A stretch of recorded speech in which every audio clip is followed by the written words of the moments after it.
Lorsque deux agents de sécurité ont tenté d'éloigner un marine noir de la cérémonie de remise de diplôme de son fils, personne ne s'attendait à ce que Cinévis il se lève dans la foule et stoppe toute la salle sans dire un mot.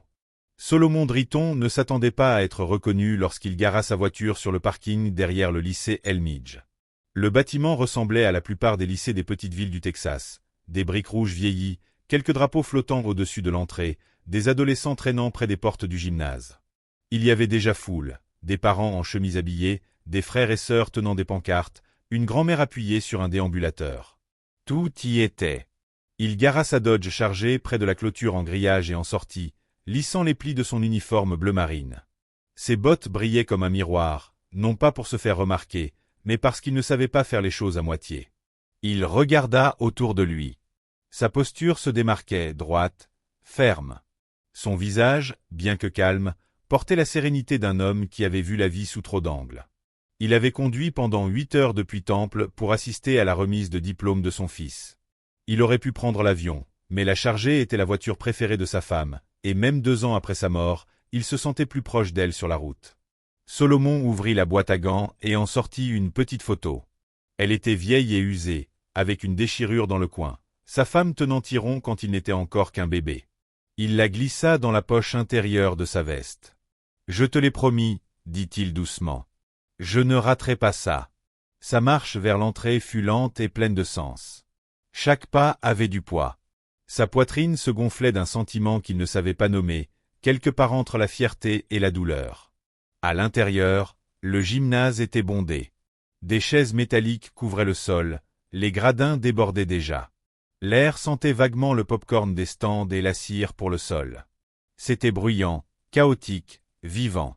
Solomon montra son billet imprimé à un bénévole près de la porte, un petit homme avec un casque et une tablette. L'homme plissa les yeux sur le billet, hocha rapidement la tête, puis pointa la 3e rangée à gauche. « C'est bon. Place pour les familles, juste devant. »« Merci, » dit Solomon d'une voix posée. Il se dirigea vers sa rangée, croisant le regard de quelques familles sur son passage. Certains le regardèrent, firent un double regard en voyant l'uniforme, puis détournèrent les yeux comme s'ils n'avaient rien vu. Une femme lui fit un léger sourire, puis chuchota quelque chose à l'homme à côté d'elle. Solomon ne réagit pas. Il avait été noir, grand et en uniforme depuis longtemps. Il savait ce que certains regards signifiaient, et ce que d'autres ne signifiaient pas. Il trouva son siège et s'assit. La chaise était en plastique, légèrement bancale. Il l'ajusta sans se plaindre. Devant lui, la scène était prête. Des banderoles ornaient le mur du gymnase, promotion 2024, en grandes lettres argentées.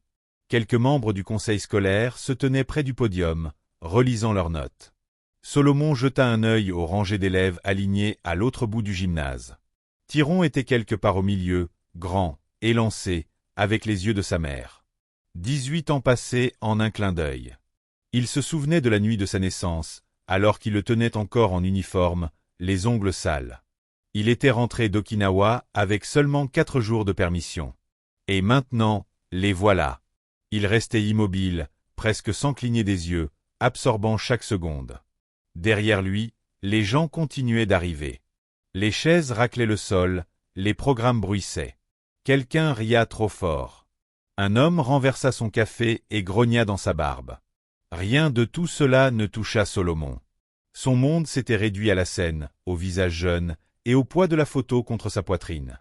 Puis la musique démarra. Pompe and circumstance. La foule se leva. Quelques élèves semblaient nerveux, d'autres rayonnaient. Solomon se leva aussi, les épaules droites, les bras le long du corps. L'hymne national suivit. Tous posèrent la main sur le cœur. Solomon, lui, ne bougea pas. Sa simple présence valait un salut. Il pensa encore à sa femme. Elle aurait pleuré durant toute la cérémonie. Elle aurait refait la cravate de Tyrone 3 fois avant de le laisser sortir de la maison. Son regard resta fixe. Mais alors que la dernière note de l'hymne s'éteignait, 2 hommes en uniforme commencèrent à descendre l'allée latérale. Ils se dirigeaient droit vers lui. Les 2 agents de sécurité avançaient avec détermination. Ce n'étaient pas des policiers. Leurs insignes portaient le nom Harland Security Service, et leurs uniformes étaient standards, polo noir rentré dans des pantalons cargo, oreillettes, radio à la ceinture. Aucun des deux ne semblait avoir plus de 30 ans. L'un était petit, trapu, avec la tête rasée et une expression dure.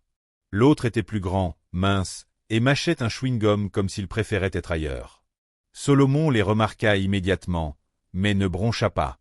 Son entraînement lui avait appris depuis longtemps que l'immobilité commandait plus que le mouvement. Il garda les yeux fixés devant lui, les mains posées sur ses cuisses. Le plus petit s'arrêta à côté de lui et se pencha juste assez pour être entendu. « Excusez-moi, monsieur, dit-il à voix basse. Il va falloir nous suivre. » Solomon tourna lentement la tête. « Y a-t-il un problème ?» Le plus grand s'avança. « Ouais, cette section est réservée aux familles des diplômés. » Solomon cligna des yeux, puis sortit de la poche intérieure de sa veste le même billet imprimé qu'il avait montré à l'entrée. « C'est ma place. 3e rangée, côté gauche. Place réservée à la famille. » Confirmé. Le garde le plus petit n'a même pas regardé le billet. On nous a dit que c'était complet. Solomon n'a pas bougé. C'était complet aussi quand je me suis assis. Vous voulez me dire qui a donné cet ordre? Le garde grand a bougé, mal à l'aise. Il ne s'attendait pas à une voix calme et claire. Écoutez, ce n'est pas bien grave. Il y a des places libres au fond. Inutile de faire tout un plat.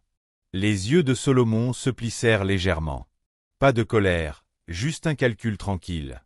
J'ai conduit 8 heures pour voir mon fils marcher sur cette scène. Je resterai assis ici. Quelques têtes commencèrent à se tourner. Une femme, 2 rangées plus loin, donna un coup de coude à son mari et fit un signe de tête dans leur direction. Quelqu'un dans les gradins inclina son téléphone, peut-être pour filmer. Le petit garde se redressa et regarda autour de lui. « Monsieur, je vais vous le demander une dernière fois. »« Vous pouvez demander toute la journée, » répondit Solomon d'une voix plus basse, plus ferme. « Je ne bouge pas. » Le grand garde claqua de la langue, agacé. « Peut-être que vous seriez plus à l'aise au fond. » C'est tout ce qu'on dit. Et voilà. Solomon le regarda enfin, pleinement. Cette phrase n'avait rien à voir avec la logistique. Rien à voir avec une politique d'établissement. Elle parlait d'autre chose. Quelque chose de plus ancien, de plus silencieux, quelque chose qu'il avait suivi toute sa vie, dans les salles d'attente, les porches, les salles de réunion, même à la cantine de la base, juste derrière un sourire, juste sous un murmure. Il ne répondit pas. L'atmosphère changea, comme elle le fait quand les gens sentent qu'une limite vient d'être franchie. Le petit garde le sentit aussi. Le petit garde le sentit aussi. Il ajusta la radio sur sa hanche et murmura quelque chose dans le micro, sans quitter Solomon des yeux. Solomon resta assis, le regard fixé vers la scène, comme si la conversation était terminée. Pour lui, elle l'était. Une femme assise à côté de lui, plus âgée, à la peau pâle, se pencha légèrement vers lui et chuchota. « Ne les laissez pas vous faire bouger. » Il hocha une fois la tête, reconnaissant son soutien, mais ne dit rien. Il ne voulait pas faire de scène. Il voulait juste voir son fils obtenir son diplôme, comme n'importe quel père. Mais les gardes n'en avaient pas fini. Le plus grand baissa encore la voix. « Écoutez, si vous avez un problème, voyez ça avec le secrétariat. On a reçu des ordres. » Solomon tourna lentement la tête vers lui. « Vous avez un nom, fiston ?» Le garde cligna des yeux. « C'est l'agent Mali. »« Pas agent, » répondit Solomon. « Vous êtes de la sécurité privée. » L'autre intervint. « Bon, ça suffit maintenant. Si vous ne vous levez pas. » Il ne termina pas sa phrase. Parce que c'est à ce moment que la porte du gymnase, tout au fond, s'ouvrit dans un clic, et que 6 hommes entrèrent. Pas d'uniforme. Pas de badge. Juste des postures droites, des épaules carrées, et des visages qui disaient qu'ils avaient connu bien pire que des regards gênés ou des consignes absurdes. Ils n'entrèrent pas ensemble. Ils se dispersèrent, prenant différents sièges, comme s'ils n'étaient pas liés. Mais quiconque les observait de près le savait. Ils bougeaient pareil, observaient pareil, s'asseyaient pareil, calmes, vigilants. Solomon ne se retourna pas. Il n'en avait pas besoin. Il savait exactement qui ils étaient. Mais les gardes, eux, ne savaient pas. Pas encore. Et ils allaient l'apprendre. Solomon garda les yeux fixés sur la scène. Sa mâchoire ne bougea pas, mais son esprit tournait. Il n'était pas en colère. Pas encore. Mais quelque chose en lui venait de s'enclencher comme un interrupteur qu'il n'activait qu'en dernier recours. Celui qui servait à survivre, à tenir, à rester calme sous pression. Les deux gardes restaient là. Ce n'était plus vraiment faire leur travail, c'était autre chose. Rappeler à un homme qui avait le pouvoir. Mais il ne comprenait pas que Solomon avait vécu dans des endroits où le pouvoir signifiait la vie ou la mort, pas un gymnase avec des chaises pliantes et un micro mal réglé. Un nom d'élève fut appelé sur scène. La foule applaudit poliment. Mais les gens autour n'écoutaient plus. Ils observaient la scène, en faisant semblant de ne pas regarder. Le garde le plus grand, Mali, changea encore de position. Il se pencha, sa voix à peine audible. « J'essaie de vous rendre service, là. Ce n'est pas obligé de mal tourner. » Les yeux de Solomon le fixèrent. « Vous n'avez pas ce genre de service à offrir. » Silence. Mali recula un peu, visiblement incertain de la suite. Mais le petit garde, Garvin, selon son badge, était moins patient. Il n'aimait pas qu'on lui résiste. Sa main se rapprocha encore de la radio. Quelques rangées plus loin, un homme se leva lentement. Personne ne le remarqua tout de suite. Il ne dit rien, croisa les bras, et observa. Rasé de près, carrure massive, regard vif. Il s'assit dans l'allée sans détourner les yeux. Un deuxième homme se leva de l'autre côté du gymnase. Même posture. Calme. Délibéré. Puis un troisième. Ils ne parlèrent pas. Ils n'avaient pas besoin. Solomon les connaissait tous. Il ne se retourna pas. Ses instincts n'avaient pas besoin de confirmation. Il avait mené ses hommes à travers la boue, sous les tirs, dans un silence plus sombre que tout ce que l'on pouvait imaginer. Garvin se pencha encore, cette fois avec une voix un peu plus tendue. « Écoutez, mec. Vous êtes en train de créer un problème. » Solomon tourna lentement la tête, délibérément. « Et vous n'écoutez pas. » La main de Garvin bougea encore vers la radio. Mais avant qu'il ne parle, une voix brisa la tension à 3 mètres de là. « Y a-t-il une raison pour laquelle cet homme est dérangé ?» Clair. Calme. Maîtrisé. Le genre de voix qui ne s'élève pas pour se faire entendre, mais descend juste assez pour faire taire tout le monde. Elle venait d'un homme debout dans l'allée centrale. Grand, barbe poivre et sel, manteau noir bien taillé sur une chemise grise. Il s'appelait Creedman.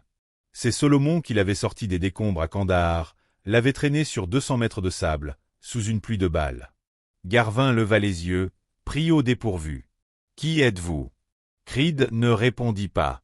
Il fit un pas en avant. « J'ai posé une question. » Mali leva une main. « Monsieur, la situation est sous contrôle. »« Non, » répondit Creed, plus tranchant. « Elle ne l'est pas. » Un autre homme se leva au fond des gradins.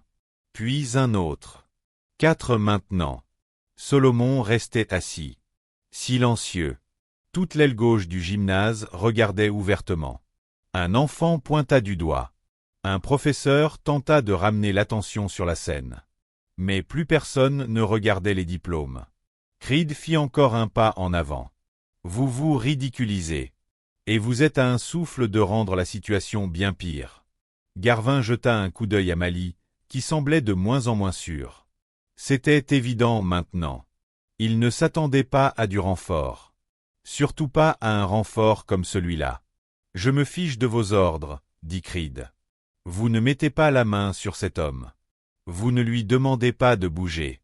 Vous ne redemandez rien. » Le silence dans le gymnase devint pesant. Pas de la peur. Du respect. Un respect calme, qui commençait à grandir alors que de plus en plus de gens comprenaient ce qui se passait. Solomon leva enfin les yeux vers Creed et lui fit un léger signe de tête. Pas un merci. Pas une demande. Juste une reconnaissance. Les yeux de Creed s'adoucirent un instant.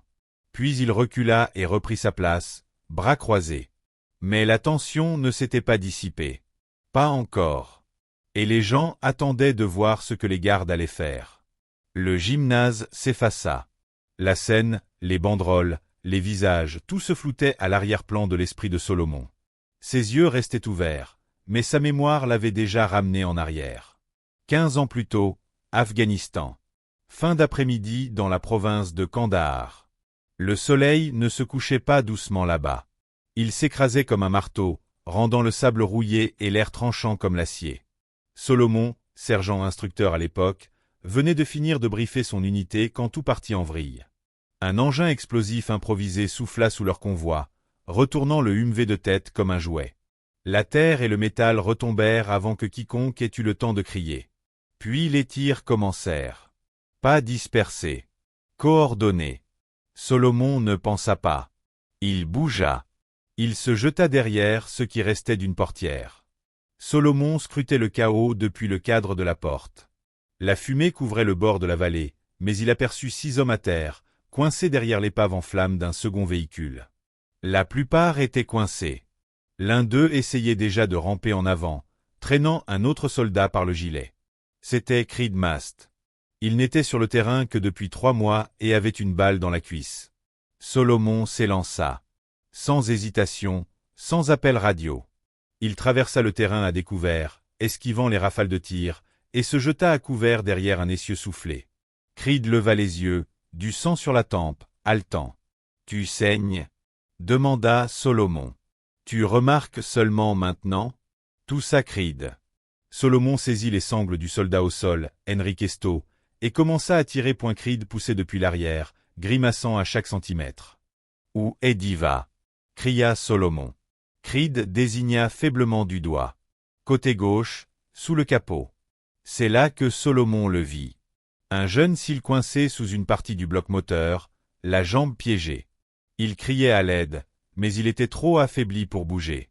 Sans hésiter, Solomon dit à Creed. « Tu restes baissé, tu bouges quand je bouge. » Creed acquiesça. C'est là qu'il comprit vraiment ce qu'était le leadership. Solomon courut à nouveau. Son pied heurta du gravier, puis un os, mais il ne s'arrêta pas. Il glissa jusqu'à Diva, s'accroupit et saisit le bord du capot déformé à 2 mains.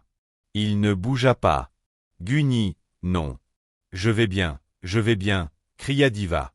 Tu ne restes pas ici, répliqua Solomon. Il posa un pied, força de toutes ses forces, et souleva. Ses épaules tremblaient, ses côtes lui faisaient mal. Le métal grinça, mais se souleva juste assez pour que Diva libère sa jambe. Ils tombèrent en arrière ensemble, rampant vers la crête. Les tirs fusaient au-dessus d'eux. Creed revint avec Sto, boitant sur sa bonne jambe. 2 autres suivirent. Lim et Horton, le visage noirci par la cendre, fusil à la main. Quand les tirs cessèrent, il n'y eut pas de cri de victoire, aucun discours. Juste le silence et le souffle des hommes. Ils étaient tous en vie. Solomon fut le dernier à se relever. Il resta en arrière jusqu'à ce que la poussière retombe et que l'évacuation médicale arrive. Il ne parla pas pendant longtemps après ça. Mais Creed s'en souvint. Ils s'en souvinrent tous. Après ce jour, plus aucun doute. Si Solomon demandait quoi que ce soit, n'importe où, n'importe quand, il serait là. Peu importe quoi. De retour dans le gymnase, Creed était assis calmement sur sa chaise, les yeux fixés sur les gardes toujours debout près de Solomon. Il ne pensait pas à la guerre. Il pensait aux promesses.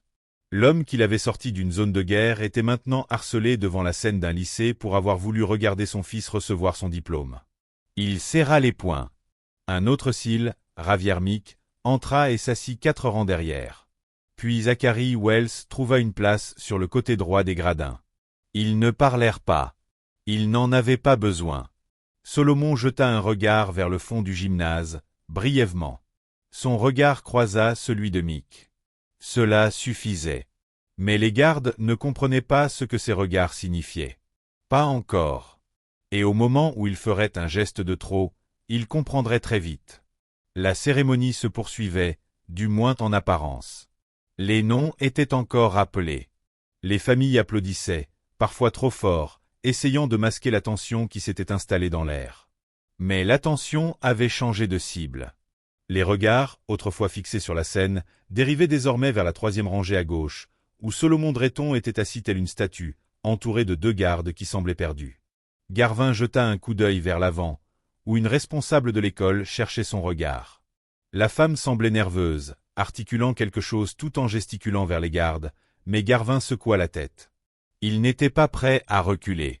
Il avait commencé quelque chose, et son ego ne savait pas faire marche arrière. Mali se balança à nouveau d'un pied sur l'autre, mâchant plus nerveusement son chewing-gum. Visiblement mal à l'aise, mais lui non plus n'était pas encore parti. « Monsieur, dit Garvin, plus fort cette fois. C'est votre dernier avertissement. » Solomon ne bougea pas. « Pour faire quoi exactement ?» Garvin s'approcha, si près que sa ceinture frôla le genou de Solomon. « Pour arrêter de faire une scène. On ne veut pas de problème.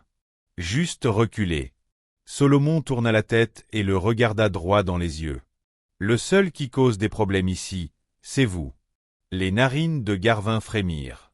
Puis il cracha. « Tu crois que ton uniforme te rend supérieur?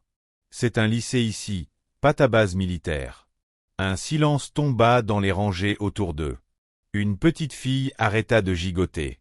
Un père avec une caméra se figea en plein zoom. Même Mali recula d'un demi-pas, comme si les mots avaient frappé plus fort que prévu. Solomon ne cligna pas des yeux. Il inspira.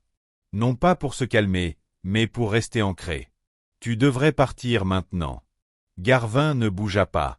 Sa main descendit vers l'avant de sa ceinture, pas sur une arme, mais assez près pour paraître menaçante. C'est à ce moment-là que Creed se leva. Il ne cria pas. Il ne se donna pas de grands airs. Il entra simplement dans l'allée, lentement, concentré, comme si la conversation le concernait désormais. Le gymnase n'était pas totalement silencieux, mais presque. La voix de Creed était claire. « Si vous le touchez, vous aurez affaire à moi. » Garvin se tourna. « Et vous êtes qui, vous ?»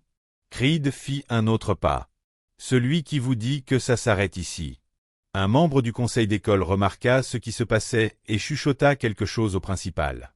Un assistant se leva, se dirigeant vers le fond du gymnase, probablement en train d'appeler quelqu'un via le talkie-walkie à sa ceinture.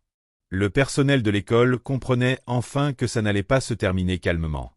D'autres cils se levèrent, éparpillés dans la salle. Pas en formation, sans mot d'ordre, juste un instinct partagé qui s'enclencha. À présent, les 6 étaient debout. Garvin regarda autour de lui, comprenant qu'il ne faisait pas face à un simple parent énervé. Quelque chose clochait. Ces hommes ne gigotaient pas. Ils ne se balançaient pas d'un pied sur l'autre. Leur présence emplissait l'espace comme la pression avant une tempête. Creed s'approcha encore. « Tu as 2 choix. Recule maintenant ou regarde cette situation partir dans une direction que tu ne veux pas. » La voix de Mali brisa enfin le silence. « Mec, on ferait mieux de reculer. » Mais Garvin hésita encore. Solomon reprit la parole, non pour Garvin, mais pour Creed. « Ne gaspille pas ton souffle. Il a déjà fait son choix. » Creed ne sourit pas. Il baissa simplement la voix une dernière fois. « Ne prends pas le silence pour de la faiblesse. » Finalement, Garvin recula. Pas beaucoup, mais assez. Sa main quitta sa ceinture, son visage rouge de colère, mais il était en infériorité numérique et dépassé. Le principal apparut près de l'allée, chuchotant rapidement aux gardes. Ce qu'elle dit fut discret, mais assez ferme pour les envoyer vers la sortie arrière. Ils ne regardèrent personne en partant. Solomon expira lentement. Creed se rassit sans un mot. Les 6 ils restèrent debout, mais l'instant demeura suspendu, et Tyron Dretton observait tout depuis la rangée d'élèves, les poings serrés. Tyron Dretton était au centre de la classe diplômée, entre une fille aux tresses colorées et un garçon dont la toge glissait sans cesse de l'épaule. Ils essayaient de se concentrer sur la cérémonie, riaient nerveusement et vérifiaient leurs cartes de nom comme si tout était normal. Mais le monde de Tyron ne l'était pas. Il avait vu les 2 gardes se diriger vers son père dès la fin de l'hymne. D'abord, il avait pensé que c'était normal.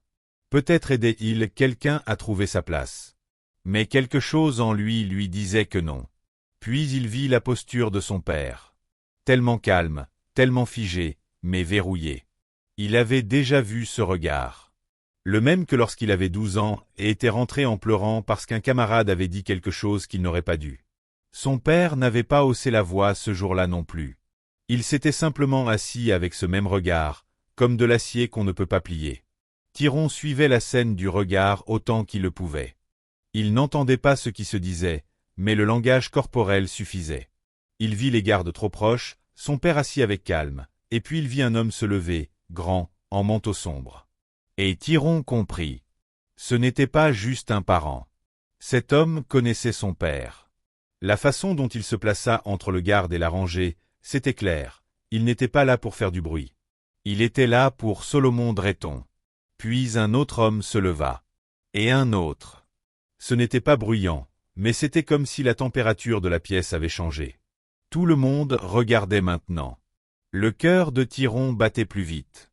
Il n'avait pas peur. Il ressentait autre chose, un mélange de fierté et de feu. Entendre des bribes du service de son père. Des histoires, pas les parties sanglantes. Son père gardait la plupart pour lui, mais il laissait échapper des morceaux, ici et là. Un camarade qui envoyait des cartes de Noël chaque année, une cicatrice venue de quelque part dans la poussière, une boîte dans le garage marquée Kandahar que personne n'ouvrait jamais. Il n'a jamais su les noms, jamais vu les visages, mais maintenant ils étaient là, debout comme s'ils attendaient ce moment, comme s'ils n'avaient jamais cessé de couvrir son père. Tyran cligna des yeux avec force, refoulant la brûlure derrière ses paupières. Il ne voulait pas pleurer. Pas ici.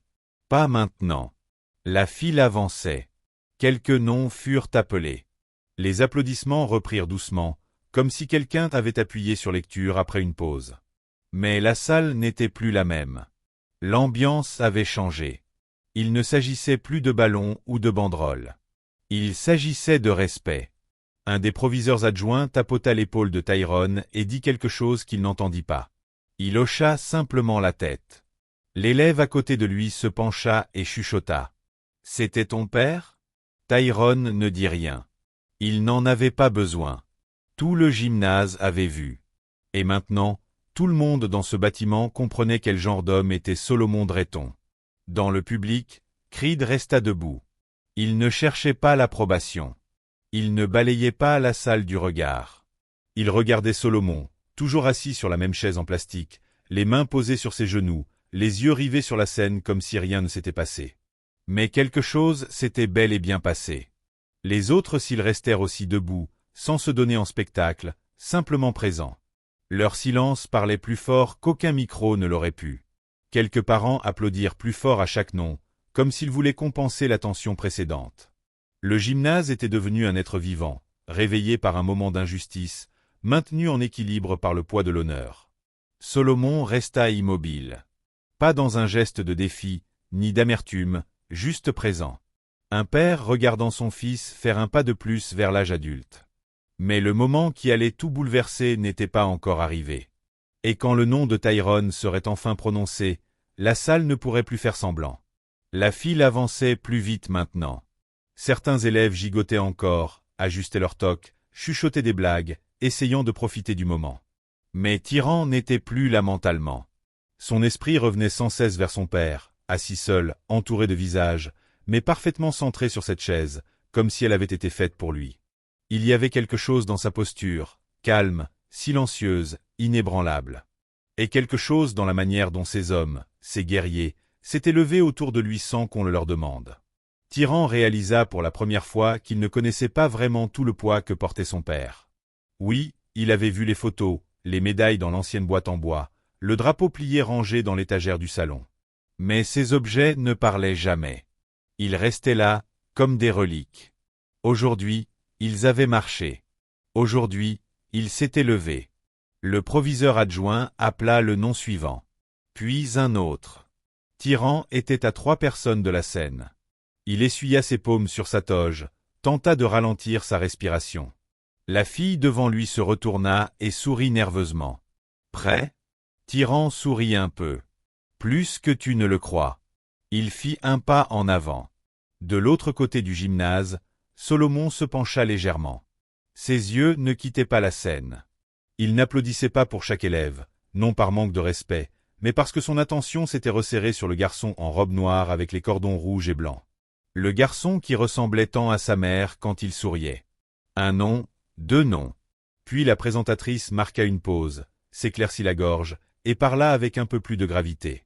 Tyron Drayton. Le nom résonna. Il y eut un court instant de silence. Une demi-seconde, peut-être moins. Puis la salle explosa. Applaudissements, sifflets, acclamations. Mais ce qui frappait, ce n'était pas le volume. C'était le rythme. Le son n'était pas chaotique. Il était délibéré, coordonné, profond. Les Siciles, toujours debout, levèrent les mains et applaudirent à l'unisson. Chacun claqua des mains avec force, sans chercher l'effet de spectacle. Un salut sans le salut. Un geste qui disait « Nous te voyons. Nous voyons ton père.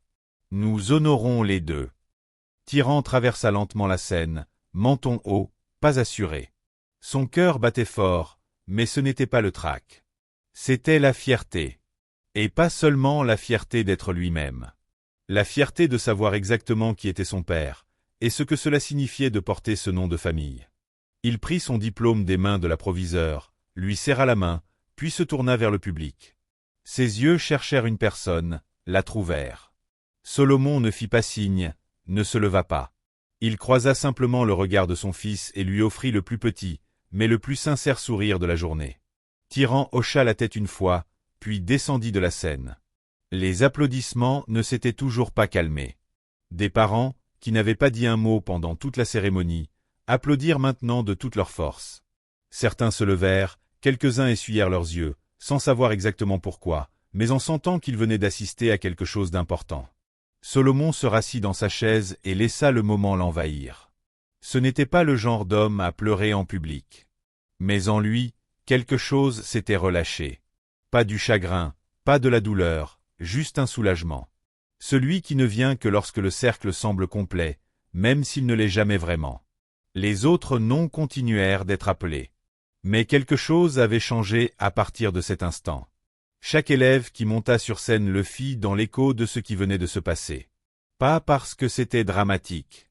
Pas parce que ce serait viral. Mais parce que c'était vrai. Mais l'histoire ne se terminait pas avec les applaudissements. Et quand le père et le fils se retrouveraient à l'extérieur du gymnase, ce ne serait pas juste une accolade de fierté. Ce serait le passage de quelque chose de plus profond. Le dernier nom fut appelé 20 minutes plus tard. Tout le monde se leva pendant que la promotion diplômée lança ses toques, cria de soulagement, et s'embrassa comme s'ils ne s'étaient pas vus depuis des années. Les téléphones se levèrent, les appareils photo cliquetèrent, et les ballons rouges et argentés flottèrent au-dessus de la foule alors que les élèves commençaient à sortir par les doubles portes du gymnase vers le parking. Solomon ne bougea pas tout de suite. Elle resta assis calmement pendant que le bruit montait autour de lui, absorbant tout. La musique, les rires, le tourbillon des toges argentées et rouges qui passaient. Ses yeux suivirent Tyran alors qu'il disparaissait dans le couloir avec ses camarades. Un enseignant lui tapa dans la main. Un autre lui fit une accolade rapide. Mais au milieu du chaos, Tyran se retourna une fois. Juste une fois. Et regarda en arrière. Solomon le vit. Un bref regard, mais il en disait long. « Où ? Tu m'as vu ?» Et l'expression de Solomon donnait la réponse.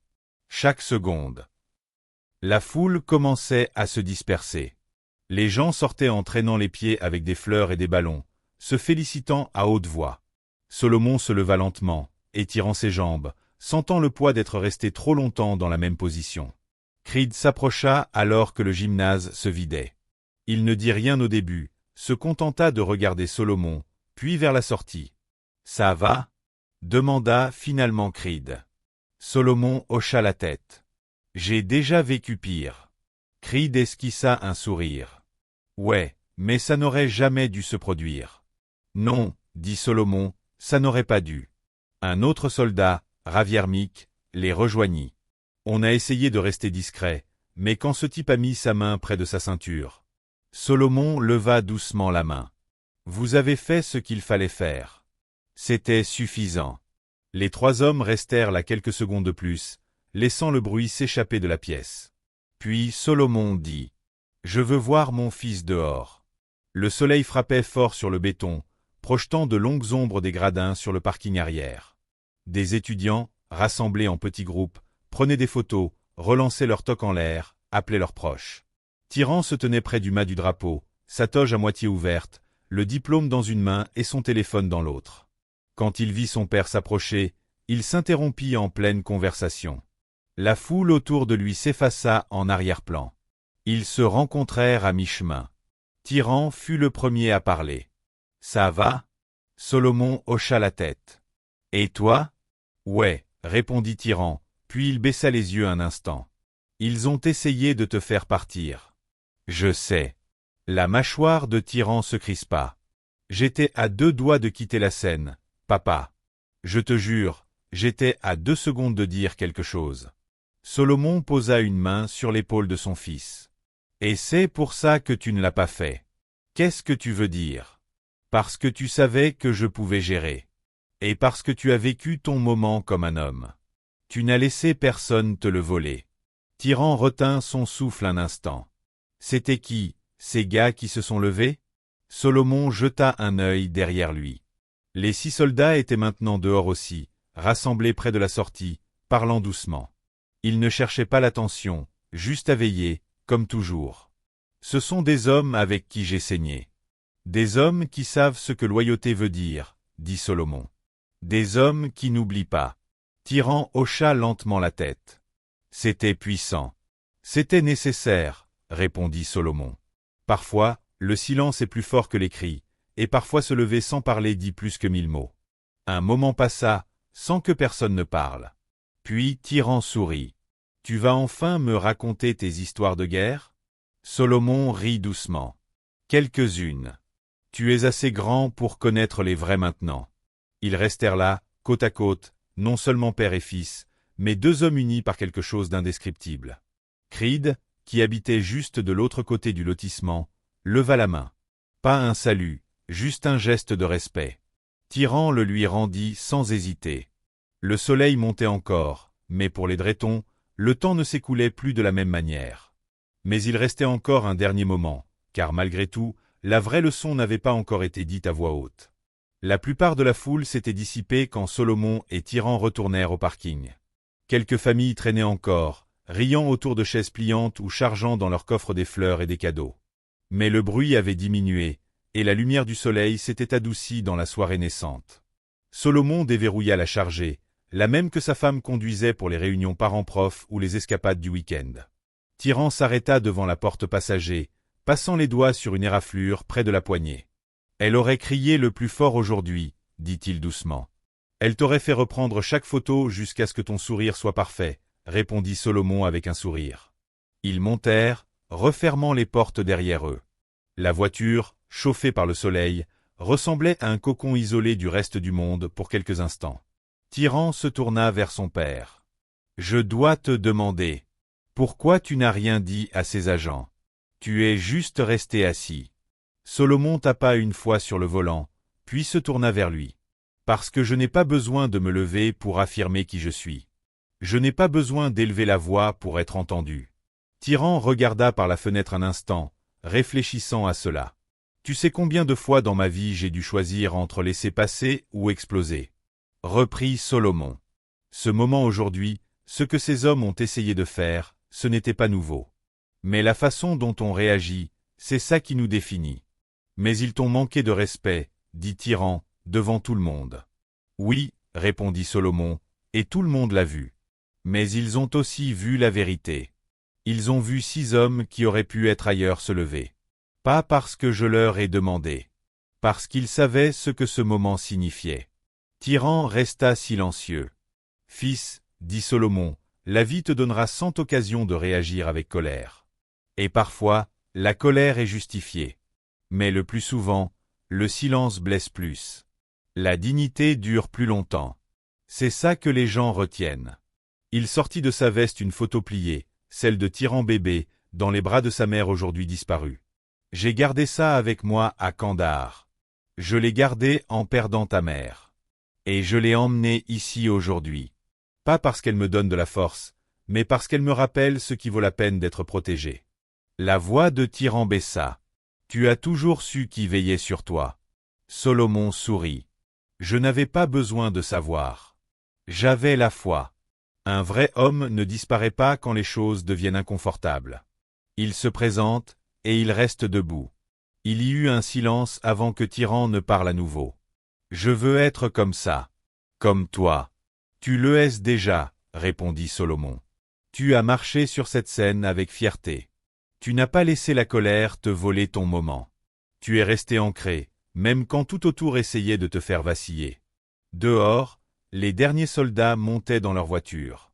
Creed jeta un dernier regard vers la chargée avant de s'éloigner. Solomon hocha la tête une fois. Pas de mots, juste la reconnaissance silencieuse de quelque chose d'éternel. Tyran s'adossa dans son siège. Et maintenant, Solomon tourna la clé dans le contact. Le moteur vrombit. Maintenant, on rentre à la maison. Et tu choisis le dîner. Tyran sourit. Waflaos. Solomon rit. Évidemment. Alors qu'ils quittaient le parking, l'école disparut derrière eux. Mais la mémoire de ce qui s'était passé dans ce gymnase ne disparaîtrait pas de sitôt, pour personne. Et pour Tyran, ce jour-là représenterait bien plus qu'un diplôme. C'était le jour où il comprit que la virilité n'a rien à voir avec le bruit, et tout à voir avec la manière dont on se tient quand plus personne ne regarde. Certains crient pour être vus. D'autres restent en silence et ne sont jamais oubliés. Si cette histoire vous a touché, n'oubliez pas de vous abonner. Partagez-la avec quelqu'un qui a besoin de se rappeler à quoi ressemble la vraie force.